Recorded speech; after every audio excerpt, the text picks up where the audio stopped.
relaxed and gave them the impression that time was of no account. A child in sudden convulsions, housemen summoned and accompanied to a variety of bedsides, phone calls from patients' families. It had been never-ending, and there were more than 5 hours to go. Her rage died as quickly as it had come. She was too weary to have much feeling about anything. And meanwhile there was Nigel, looking sure of himself and her, waiting for his answer. He must be mad, she told herself silently, asking a girl to marry him in the middle of a busy night. She looked across at him, a beautiful girl with golden hair, sapphire blue eyes, and a gentle mouth. "Thank you for asking me, Nigel, but I don't love you, and I'm quite sure I never shall." She rushed on because he was prepared to argue about it. "Look, I haven't a time. I know it's my meal time, but I wasn't going to stop for it anyway."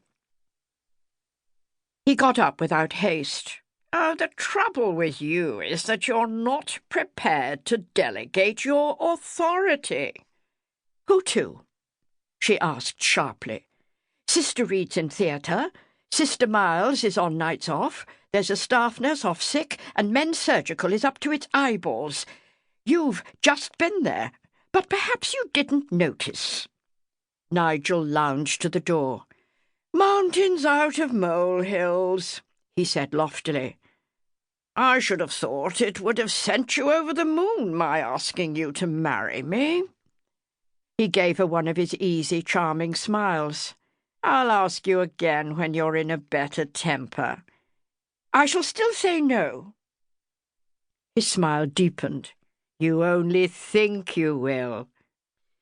See that man who's just been admitted is ready for theatre by 8 o'clock, will you? And keep the drip running at all costs."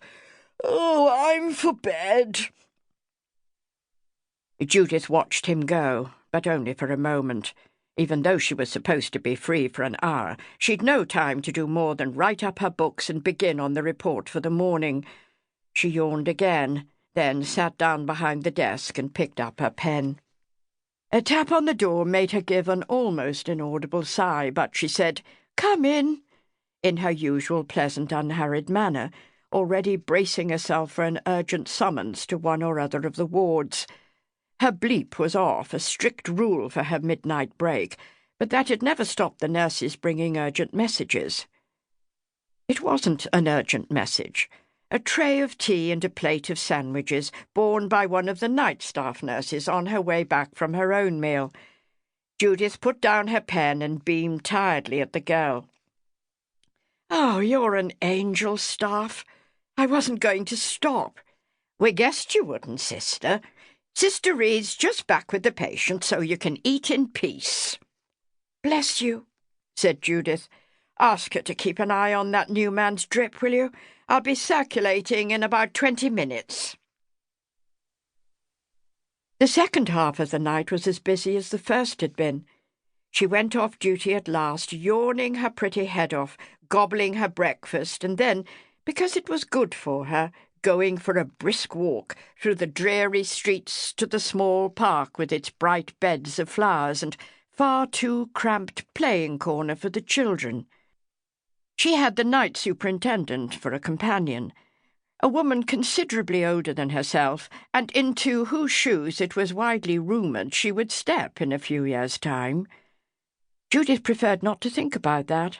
Indeed, when she had the leisure to consider her future, she found herself wondering why she didn't accept the very next proposal of marriage and settle the matter once and for all.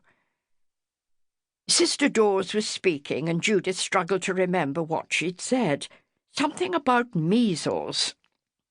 She turned a blank face to the lady, who laughed and said, "You're half asleep, Judith.